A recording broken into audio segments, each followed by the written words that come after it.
Welcome to Chapter 2 of the Bhagavad Gita, Part 1 of 5.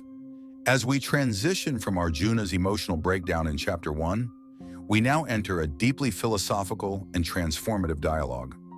Chapter 2 is one of the most profound sections of the Gita, introducing concepts of wisdom, duty, and the eternal soul.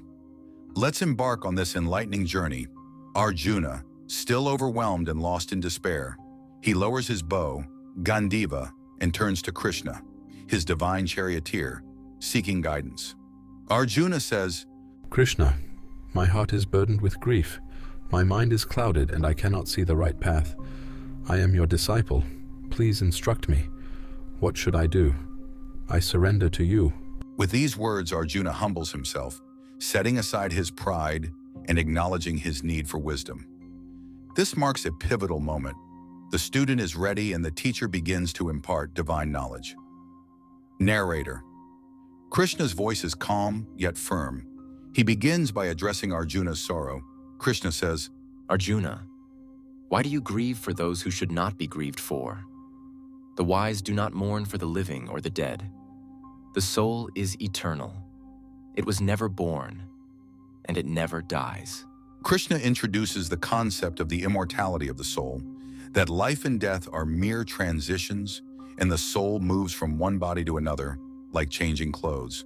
Just as the soul passes through childhood, youth, and old age, it similarly transitions to another body after death. The wise are not deluded by this. This profound teaching reminds us that our true essence is beyond the physical body.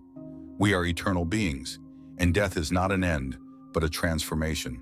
Arjuna says, Krishna, even if the soul is eternal, how can I bear the thought of killing my own family? How can such actions ever be justified? Arjuna's questions reflect our struggles with moral dilemmas. When duty conflicts with emotion, how do we act? Krishna responds, It is your duty as a warrior, Arjuna, to fight for righteousness. Abandoning your duty out of fear or attachment is unworthy of you. Such weakness does not befit you. Krishna emphasizes the importance of dharma, one's sacred duty.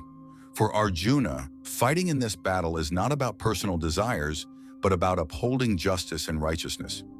Krishna says, Do not waver, Arjuna. Rise and fulfill your duty as a kshatriya.